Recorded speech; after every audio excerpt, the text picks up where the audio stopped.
What's going on, everyone? It's Justin here, and today we're checking out a brand new product from Insta360, and that is their latest generation of 360-degree video and photo camera, the X3.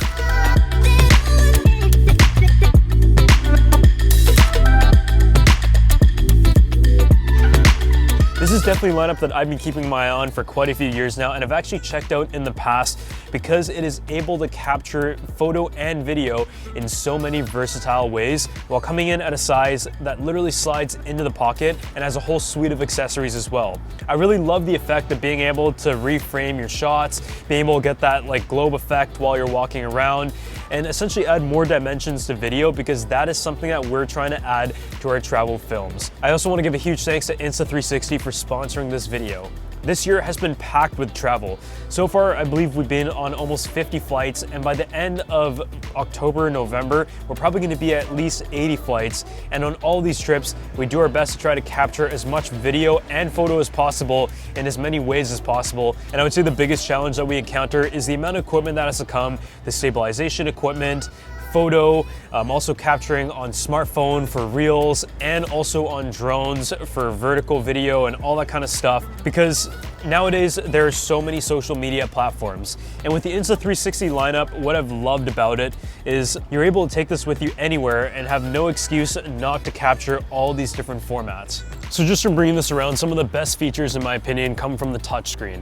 Even though Insta360 did have a small screen in the previous generation model, having a 2.29-inch touchscreen display is just a whole interface of its own that allows you to change the different settings, the modes, and also view some of the images and videos that you've captured straight from the Insta360 X3. This is definitely something that I've loved. Having a screen on these portable cameras that also serve as action cameras just make it a lot easier, because even though the app might be a great option, being able to do it directly from the camera itself is always going to be the fastest and most efficient option. A lot of times you want to be able to play things back right away, and in the past that might have taken a little bit more time. So by having a full-on interface like this, I'm able to just go ahead and change the settings from scrolling down, and also change between all the different modes because there are a ton of them out there. Some of the other big changes include the half-inch sensor. This is able to give you better image quality, including more dynamic range and better low-light performance.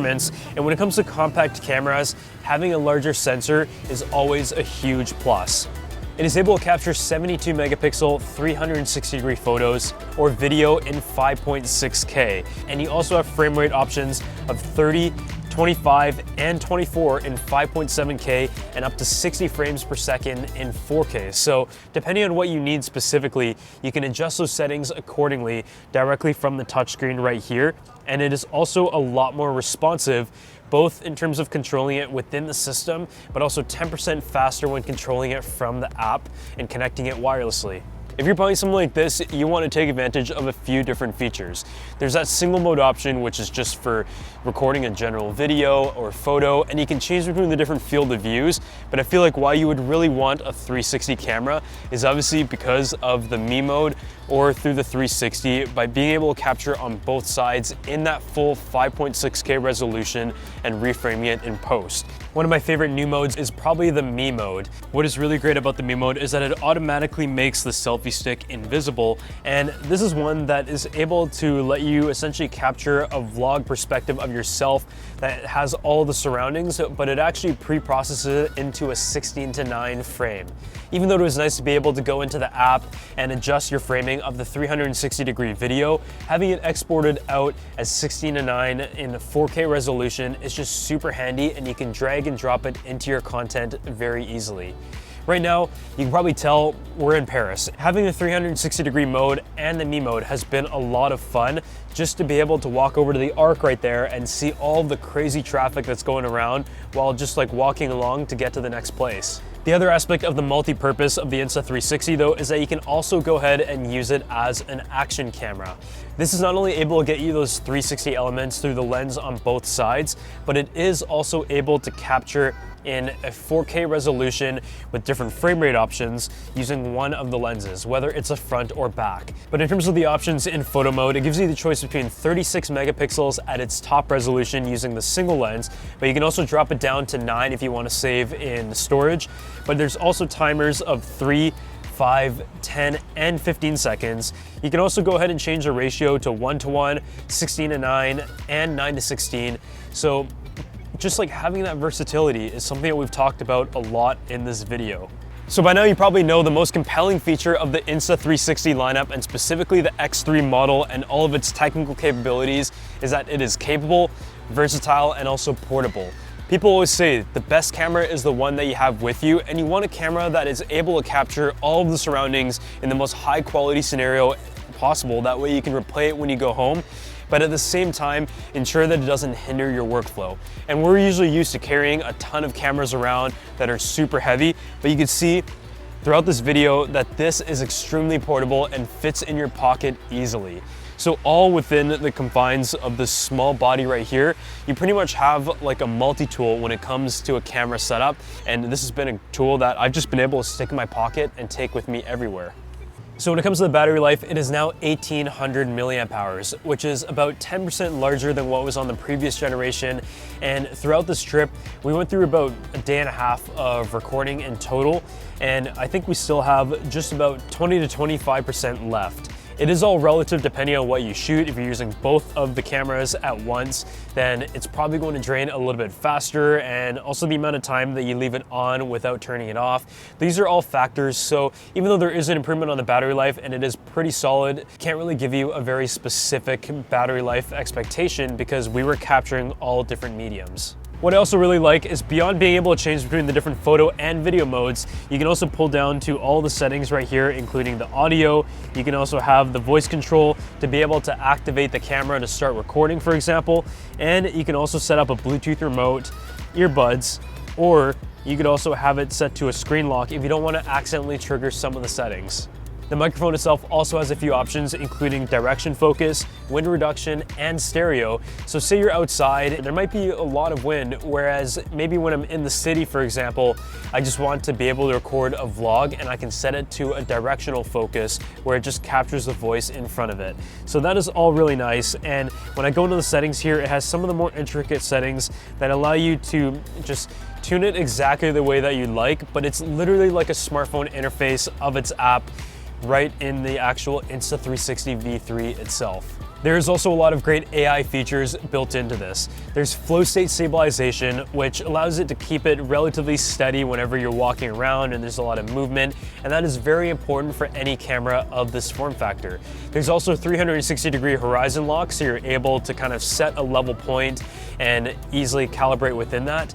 And there's also AI editing features built in, which you can utilize to cut a bit of a clip into a video that you could publish, but personally, I do like to manually edit.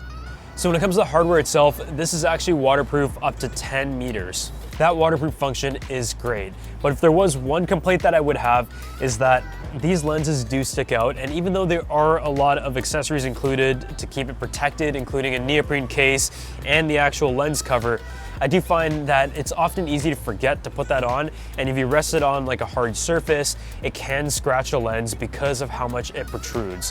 One thing that Insta360 is really good about though is accessories. You have the invisible selfie stick, you also have the time-lapse accessories, you also have like the very long selfie stick, which might look really funny when you're walking around in town, but the effect is absolutely worth it, because especially if you want to utilize like the MeMode or take full advantage of the 360 degree, using these accessories are able to get that look, and the fact that the software is built in to be able to eliminate that from the field of view is key. So at the end of the day, what do I think of the new Insta360 X3? And from my experience, I would say the software has been great and the display is its single best feature. So with the mobile app, it makes it very easy for you to get an incredible final product in the 360 video. You just go ahead and play back the 360 video clip, and you can set a keyframe at one point here and frame it where you'd like it to start. And then you can go and set another keyframe and reframe it in a different area of that 360 degree video. And as you play it back, you'll see a very smooth and dynamic movement shifting between your different keyframes to give you a great final video product. The 2.29-inch screen is enough to be able to navigate everything very effectively, and the way they've designed the menu is just very simple and intuitive. You have your photo and video settings on the bottom with the resolution settings, but you can also pull down the settings from the top and navigate through all of the other options. But generally speaking, being a unit that I've had since before it came out, the software has been extremely reliable. I find that being able to switch between the two distinct modes of the single lens and the 360 is very important and useful. So the general experience of that has been good. When it comes to the image quality, I would say that for a 360 camera of this size, I'm pretty happy with the results. The half-inch sensor is nice, but I know eventually in the future, and with some of the other options that Insta360 offers in the different form factors, the sensors continue to get larger. But I think this is a perfect medium between a very portable camera while still being able to get you good image quality, decent sharpness and colors, but also being able to balance out the dynamic range when it comes to the highlights and shadows.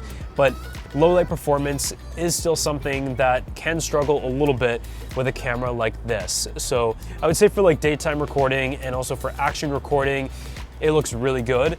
And the image quality for the price, the form factor, and what it's expected to do is something that I'm very satisfied with.